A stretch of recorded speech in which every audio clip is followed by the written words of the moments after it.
दोस्तों नमस्कार।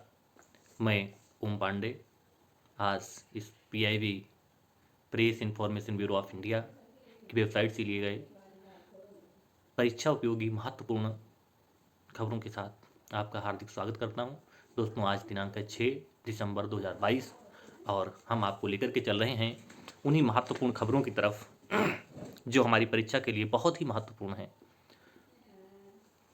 आइए दोस्तों देखते हैं। आज की पहली खबर है उड़ीसा के गंजम जिले को किया गया बाल विवाह मुक्त घोषित। दोस्तों उड़ीसा का एक जनपद है गंजम, जहां पर बाल विवाह मुक्त घोषित किया गया है। गंजम ने 5 जनवरी 2022 को खुद को बाल विवाह से मुक्त घोषित कर दिया गया। जिले में 3,909 बाल विवाह मुक्त गांव और 503 बाल विवाह मुक्त ग्राम पंचायतें घोषित हुईं। बाल विवाह को नियंत्रित करने के लिए गंजम प्रशासन ने यूनिसेफ और एक्शन एड इंडिया की मदद से 2019 में निर्भया कड़ी कार्यक्रम शुरू किया था। दोस्तों नोट कर लीजिएगा, उड़ीसा ने निर्भया कड़ी कार्यक्रम 2019 में शुरू किया गया था। किसने? उड़ीसा ने। कार्यक्रम है निर्भया कड़ी कार्यक्रम 2019 में शुरू किया था, जिसका परिणाम ये हुआ कि 5 जनवरी 2022 को गंजम जिला बाल विवाह मुक्त घोषित हुआ। दोस्तों नेक्स्ट खबर है अगरतला में प्रधानमंत्री मोदी ने किया एयरपोर्ट बिल्डिंग का उद्घाटन। ये एयरपोर्ट बिल्डिंग का उद्घाटन किया, इसके बारे में देखते हैं। अगरतला में महाराज वीर विक्रम हवाई अड्डे पर नए एकीकृत टर्मिनल भवन का उद्घाटन किया गया। प्रधानमंत्री ने राज्य विद्या ज्योति स्कूलों के मुख्यमंत्री त्रिपुरा ग्राम समृद्धि योजना और परियोजना मिशन 100 सहित प्रमुख पहल की भी शुरुआत की। यहाँ पर दोस्तों एक शब्द बहुत ही प्रोमिनेंट रहा। हमने अखबारों में भी वो न्यूज़ अगर हमने सुना हो, डीडी न्यूज़ अगर हमने डीडी न्यूज़ सुना हो तो इसमें एक शब्द बहुत बार आया, हीरा मॉडल। हीरा मॉडल, हीरा मॉडल। ये हीरा मॉडल क्या है दोस्तों? आइए हम देखते हैं हीरा मॉडल के बारे में। यह HIRA model HIRA HIRA model, H for highway, H for highway, I for internet, I for internet, R rail और A फॉर एयर। ये कनेक्टिविटी को जोड़ने के लिए जो मॉडल हमारा शुरू किया, ये हीरा मॉडल है और बहुत ही प्रोमिनेंट रहा। दोस्तों इसको नोट कर लीजिएगा, ये अपनी कनेक्टिविटी में सुधार के लिए है। अगरतला में इसका उद्घाटन किया तो ये क्वेश्चन पूछा जा सकता है। नेक्स्ट, ISA में शामिल होने वाला 102वां देश बना एंटीगुआ और बारबुडा। दोस्तों कैरिबियाई राष्ट्र एंटीगुआ और बारबुडा अंतर्राष्ट्रीय सौर गठबंधन में शामिल होने वाला 102वां देश बन गया है। दोस्तों एंटीगुआ और बारबुडा के प्रधानमंत्री गैस्टन ब्राउन ने 4 जनवरी 2022 को भारतीय उच्चायुक्त डॉक्टर KJ श्रीनिवास की उपस्थिति में अंतर्राष्ट्रीय सौर गठबंधन फ्रेमवर्क समझौते पर हस्ताक्षर किए। दोस्तों ISA की शुरुआत भारत और फ्रांस ने मिलकर के 2015 में की थी और इसका मुख्यालय गुरुग्राम में है, जिसे पहले हम गुड़गांव कहते थे। गुरुग्राम में इसका मुख्यालय है। दोस्तों ये 102वां देश बन गया है। नेक्स्ट खबर है अनाथ बच्चों की मां पद्मश्री से सम्मानित सिंधुताई सकपाल का निधन। दोस्तों दुखद खबर है। ये सिंधुताई सकपाल के बारे में हम कुछ आपको एडवांस जानकारी देने जा रहे हैं। देखते हैं दोस्तों कौन थी सिंधुताई सकपाल।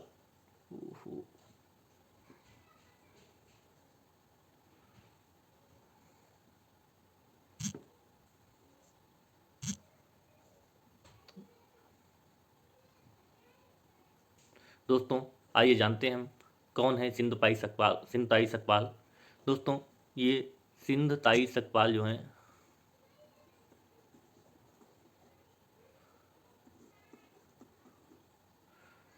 सिंधुताई सकपाल, इनका जन्म 14 नवंबर 1947 में हुआ था। ये भारतीय हैं और सामाजिक कार्यकर्ता हैं। इन्हें डॉक्टर बाबा साहब अम्बेडकर पुरस्कार, डॉक्टर बाबा साहब डॉक्टर बाबा साहब अम्बेडकर समाज भूषण पुरस्कार, समाज भूषण पुरस्कार दिया गया था 2012 में। और दोस्तों इन्हें पद्मश्री पुरस्कार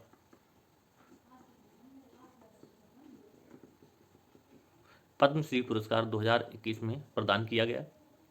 दोस्तों ये अनाथालय चलाती अनाथ बच्चों की मां के रूप में फेमस हैं। चिंताई सकपाल, इनका आज निधन हो गया है। तो ये अनाथ बच्चों की मां के नाम से मशहूर हैं। 2021 में इन्हें पद्मश्री दिया गया था। 40 वर्षों से 1000 से अधिक बच्चों अनाथ बच्चों की देखभाल कर रही हैं, उन्हें गोद लिया है। 750 से अधिक नकद पुरस्कार मिले हैं। और पुरस्कार राशि का उपयोग अनाथ बच्चों के लिए आश्रम बनाने के लिए किया इन्होंने। प्रधानमंत्री नरेंद्र मोदी जी ने चिंताई सकपाल के को समाज के लिए उनकी नेक सेवा के लिए कहा कि इन्हें याद किया जाएगा। दोस्तों इनको मैं विनम्र श्रद्धांजलि अर्पित करता हूँ। और नेक्स्ट खबर है, हिमाचल प्रदेश बना एलपीजी सक्षम और धूम्रपान मुक्त राज्य। दोस्तों Himachal Pradesh 100% LPG gas coverage वाला देश का पहला राज्य बन गया है। गरीबी रेखा के नीचे महिलाओं को स्वच्छ ईंधन प्रदान करने के लिए प्रधानमंत्री उज्ज्वला योजना शुरू करने के बाद राज्य सरकार की एक समान योजना हिमाचल गृहिणी सुविधा योजना 2018 में शुरू की गई थी। प्रधानमंत्री उज्ज्वला योजना के शेष घरों को कवर करने में इस हिमाचल गृहिणी सुविधा योजना ने मदद की।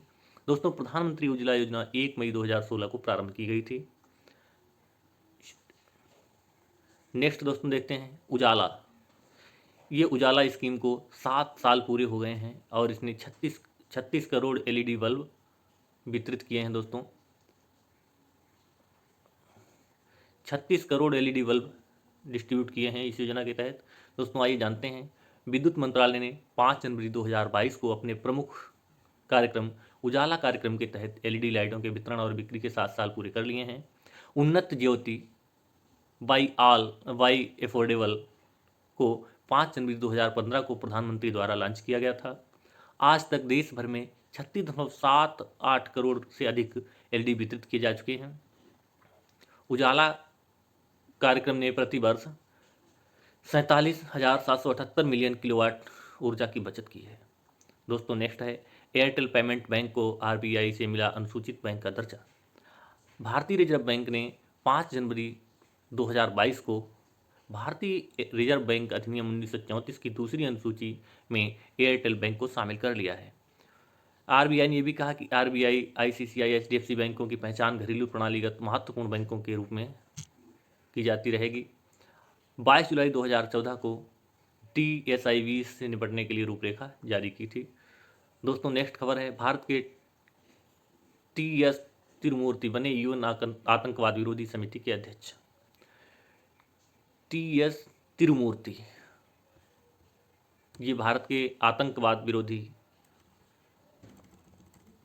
अंतर्राष्ट्रीय यूएनएससी की जो आतंकवाद विरोधी समिति है उसके अध्यक्ष बनाए गए हैं। दोस्तों ये इसके बारे में हम एक पेज ऐड कर लेते हैं। दोस्तों जनवरी 2022 में 10 वर्ष के लंबे समय के बाद यूएनएससी में आतंकवाद विरोधी समिति की अध्यक्षता मिली है भारत को। आखिरी बार 2012 में भारत ने अध्यक्षता की थी।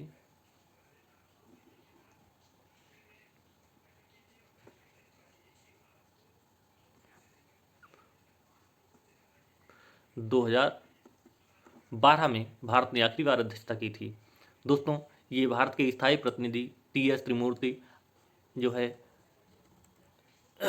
त्रिमूर्ति ने 8 जनवरी 2021 को घोषणा की थी कि भारत 2021-22 में यूएनएससी के 3 महत्वपूर्ण समुदायों की अध्यक्षता करेगा। ये 3 महत्वपूर्ण जो समितियां हैं वो तालिबान प्रबंधन समिति, आतंक विरोधी समिति और लीबिया प्रतिबंध समिति। इन्होंने 8 जनवरी 2021 को घोषणा की थी 3 समितियों में भारत अध्यक्षता करेगा। वो पहली समिति है तालिबान प्रतिबंध प्रतिबंध समिति और दूसरी है आतंकवाद विरोधी समिति, आतंकवाद विरोधी समिति, और तीसरी समिति है लीबिया प्रतिबंध, लीबिया प्रतिबंध समिति। दोस्तों इन 3 समितियों की अध्यक्षता भारत करेगा।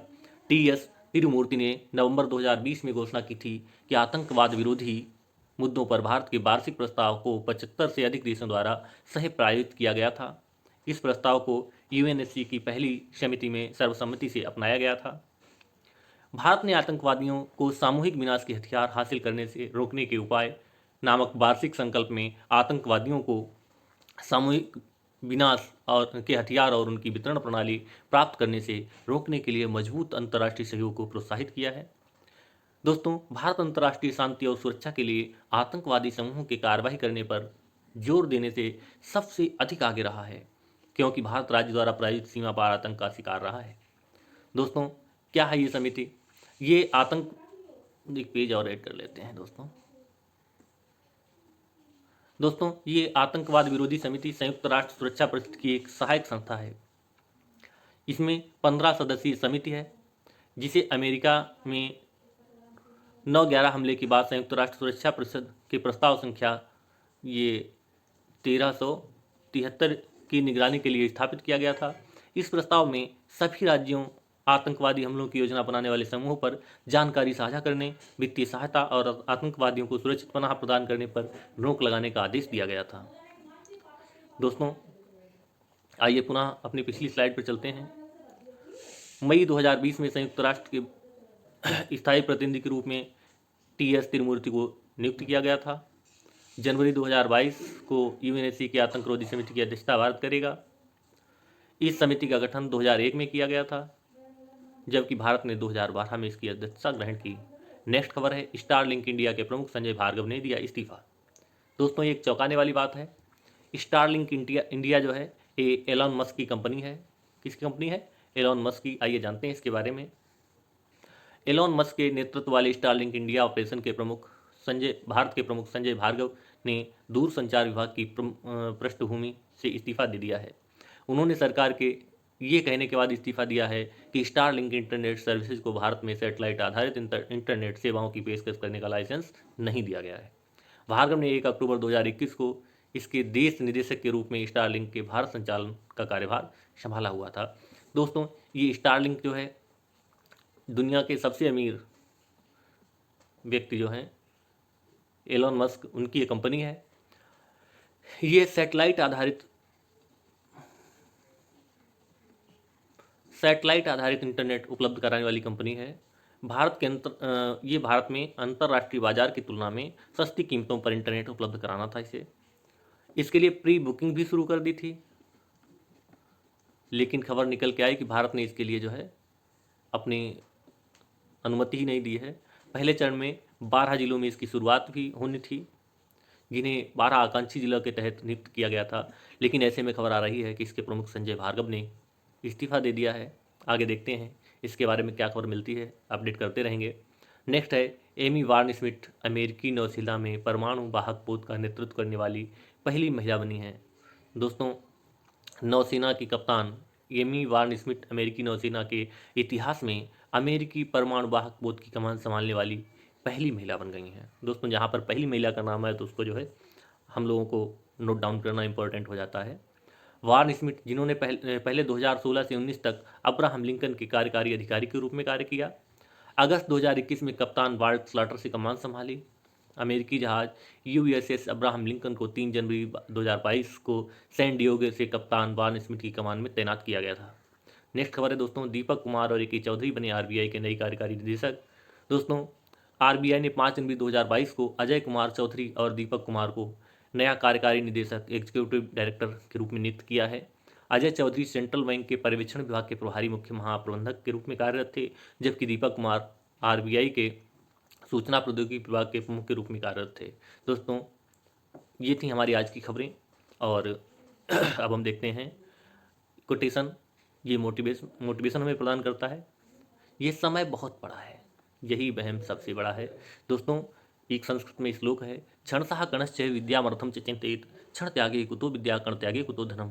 प्रत्येक क्षण विद्या के लिए और प्रत्येक कण धन के लिए चिंतन करना चाहिए। एक एक क्षण गंवा देने से विद्या प्राप्त नहीं होती और एक एक कण गंवा देने से धन कलेक्ट नहीं होता।